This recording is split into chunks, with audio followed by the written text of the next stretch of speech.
Fala pessoal, tudo bom? Na semana passada o Renan falou pra gente sobre adoração e falou sobre ser um assunto do coração. Hoje a gente vai continuar falando mais um pouco sobre adoração. Então eu quero que vocês imaginem a seguinte cena. Um casal está completando 10 anos de casados. O marido resolve comprar um grande buquê de flores para presentear sua esposa. Ele chega em casa, bate na porta e quando ela abre, ela estampa um grande sorriso no rosto. Ela fica feliz e fala como aquelas flores são lindas. Mas ele, sem expressar sentimento algum, diz: "Eu não fiz mais nada além da minha obrigação." Mas qual que é o grande problema nisso? O exercício do dever não é algo nobre? Na verdade, não é. As flores, se não são movidas por um sentimento espontâneo do marido, elas só estarão servindo para esconder o verdadeiro afeto que ele sente por sua esposa. E da mesma maneira, isso acontece com a adoração. Quando a gente segue apenas uma liturgia, algo externo, a gente não está cumprindo aquilo que estão nos Salmos 37:4 e 32:11, que dizem o seguinte: "Agrada-te do Senhor, alegrai-vos no Senhor e regozijai-vos."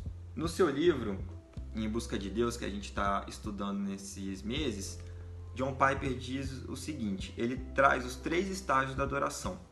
Ele escreve cada um deles como um movimento em direção à experiência ideal da adoração a Deus. Nós podemos experimentar todos eles uma hora, e Deus ele se agrada de todos os 3. No livro, ele apresenta os 3 de uma maneira inversa. Ele apresenta primeiro o estágio final e depois ele vai para o estágio inicial. Então, no estágio final, nós sentimos uma alegria imensa de estar na presença de Deus e de adorá-lo a Deus.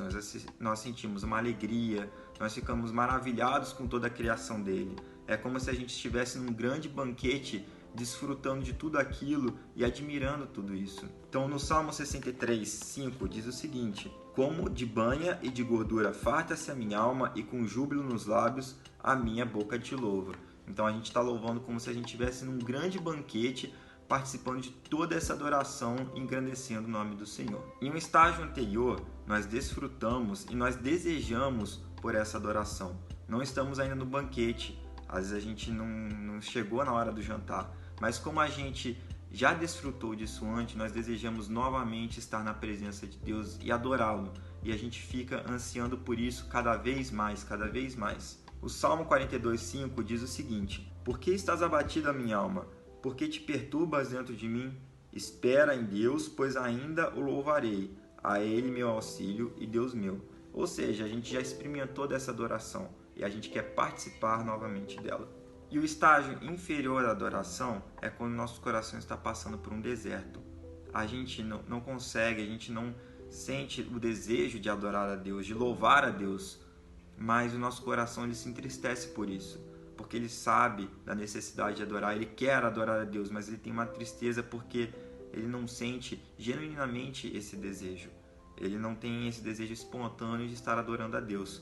E o Salmo 73, versículos 21 e 22 dizem o seguinte: "Quando o coração se me amargou e as entranhas se me comoveram, eu estava embrutecido e ignorante, era como irracional a tua presença." A gente passa por esse momento no deserto, mas a gente anseia, a gente fica triste por isso, porque nós não conseguimos dar o verdadeiro louvor e adoração a Deus. A adoração é uma maneira de refletir toda a glória, todo o esplendor de Deus. E esse é o ideal. Deus, com certeza, é mais glorificado quando agimos de uma maneira espontânea, mesmo que tristes, do que quando a gente busca fazer isso de uma maneira automática. E não se abale, não fique triste se você está passando pelo deserto agora, se você está passando por essa tristeza. Deus se alegra disso também. Ele se alegra que você está triste de não poder adorá-lo. E Ele quer que você volte a sentir o desejo, que você louve e o adore novamente. Bom, e como John Piper diz no livro, Deus também é glorificado pela faísca da alegria antecipada, que dá lugar à tristeza que sentimos quando nosso coração está morno. Então não se abale, não fique triste. Deus se alegra na sua adoração.